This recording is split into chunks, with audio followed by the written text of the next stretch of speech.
अरे रे कमदार जी बोतार साईं। मूंखे ॾे ख़बर हा तूं अॼुकल्ह कंहिंजे गाबनि सां आई कंहिंजा गाबा पियो थो चारी। बोतार साईं गाबा ते कंहिंजा कोन थो चारिया। मिड़ी ॻोठ में घुमंदा था तूं होटल खुली आहे नई चांहि पीअण वियो हुअमि। अरे एॾो चाह जो मवाली न थी। सॼो ॾींहुं वात गोतो कयो होटल ते वेठो आहीं। वात में मखियूं पइजी वेंदई। ॿी का ख़बर अथई? कहिड़ी बोतार? अड़े बनीअ मां रोज़ चोरी पई थी थिए। कॾहिं वाङण चोरी, कॾहिं धाणा चोरी, कॾहिं टमाटा चोरी। तोखे ख़बर आहे त ज़मीन रुॻी भेल पई थिए। हाँ रेशम या तो मूंखे वॾी ॻाल्हि ॿुधाए छॾी। बनी मां चोरी थी थिए सो बि भाॼी जी।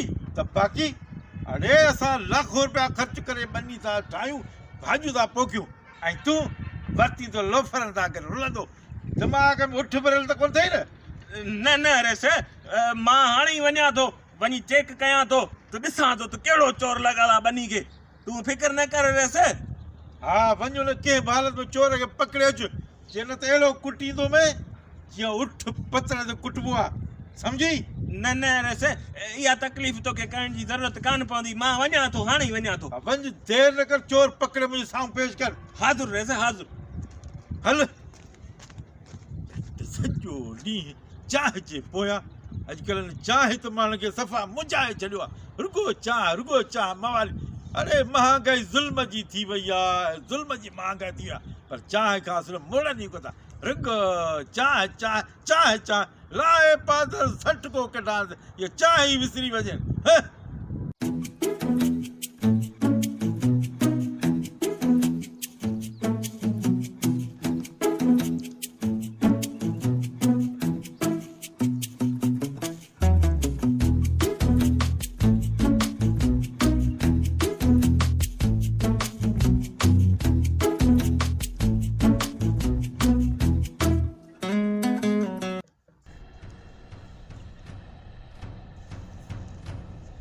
अरे हेॾिया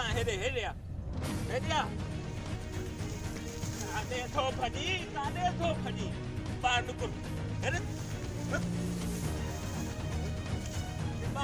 फसो था ॿाहिरि निकुर। हेॾे छोड़े तूं डेली रेस जी बनी मां सब्जी चुराए थो वञी। रेस वरी असांजी बेइज्जती थो करे छो? बाबा कमदार अॼो को ॾींहुं माफ़ कर। मां अॻितला वरी मुंहिंजे पीउ ॾाढी तोबा कई। थोड़ा घणा तुआरी बनीअ मां वाङण ऐं टमाटा थोड़ा पटियान। वाङण ऐं टमाटा पटण आयो आहे मुड़ुस। पोखे वियो आहीं हिते। हाँ रेस असांजी बदे हल रेस हल। न यार रेस ॾे न वठी हल। हे ॿांधो तोखे बदाम बस। अॼु तोखे मां रेस ॾे वठी थो हलां। जूता थो हणां अहिड़ा तोखे मोचड़ा हणां। तूं बनी मां चोरी करे। हाँ चोरी करे बनी मां। रेस ॾे हल तूं चोरी कंदे तूं। हाँ तोखे अॼु सबक सिखंदुमि। अरे हल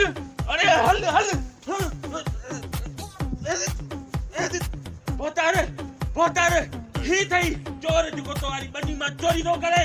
अरे छोरा तोखे शर्म हया का गैरत आई आहे कोन? रोज़ असांजे बनीअ मां चोरी थो करी। कॾहिं वाङण थो चोरी करी, कॾहिं टमाटा, कॾहिं धाणा। अरे छो थो चोरी करी असांजी? असां लाखों रुपया ख़र्च था कयूं ज़मीन ते, ऐं तव्हां चोरी करे असांजो माल हड़प कयो वञो। हाणे चोरी कंदे हाँ रेस ये चक्कर माफ़ कर। आइंदला न कंदुसि ग़लती ये थी। अरे तूं चोरी कंदे हेर जी हेर टंग भॼे त बि न मुड़ंदो। तूं चोरी कंदे चोरी न कंदो रेस।